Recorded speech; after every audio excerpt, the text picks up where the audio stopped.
Hi, I'm Madeline Brock. Welcome back to Unplug the Christmas Machine, based on the book by the same name by Joe Robinson and Jean Kopek-Staheli. Last week we talked about how partners in a relationship take on different roles during the holidays and how they act and react differently from each other. Last week we talked about the Christmas magicians. And this week we're talking about the person in a relationship who takes a more laid-back, supportive role during the holidays. They are often, but not always, men, and we call them the Christmas Stagehands. While most of the workshops I have given have been attended by magicians, I have had a few where the Christmas Stagehands showed up, and frankly, they didn't talk much. I got the feeling that their Christmas magician had encouraged them to come.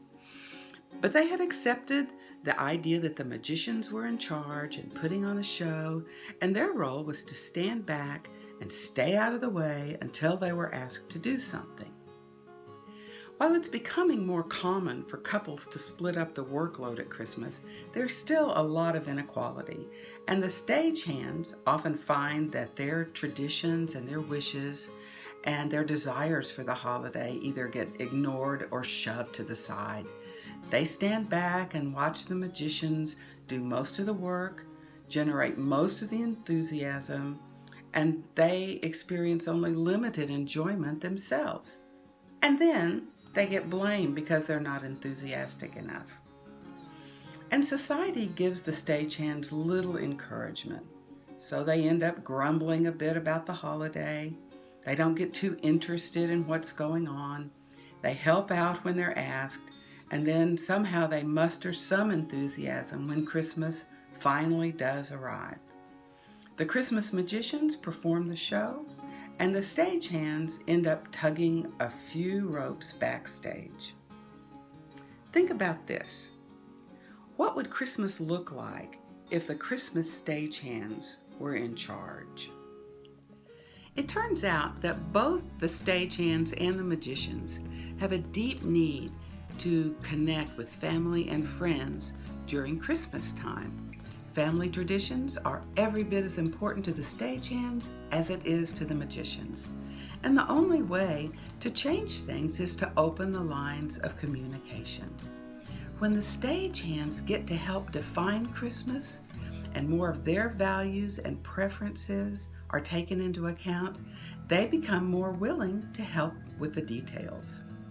When the Christmas stagehands take that Christmas inventory we did a couple of sessions ago, they often spontaneously feel the need to assume a more active role in the celebration, and that's great. But what needs to happen is this. The stagehands and the magicians need to sit down together, preferably in October or November, and spend time talking together. And then they need to spend time listening to each other. This is essential for a more balanced holiday season. Here's my challenge to you this week. The stagehands and the magicians need to sit down together and talk about these things. What each of you loved about Christmas when you were growing up. What you like and what you don't like about the current holiday celebration. What is the biggest source of tension during Christmas? And what would make Christmas a more blended and balanced experience? When communication is open, both the Christmas stagehands and those Christmas magicians together can create a satisfying, fulfilling holiday season that holds the traditions and the desires of both. For our next session, I have some homework for you. It's the values exercise. The link is embedded in the body of the post. Take some time to see what you value and prioritize those values. If there's some that have no meaning for you, ignore them and add any other values that you'd like.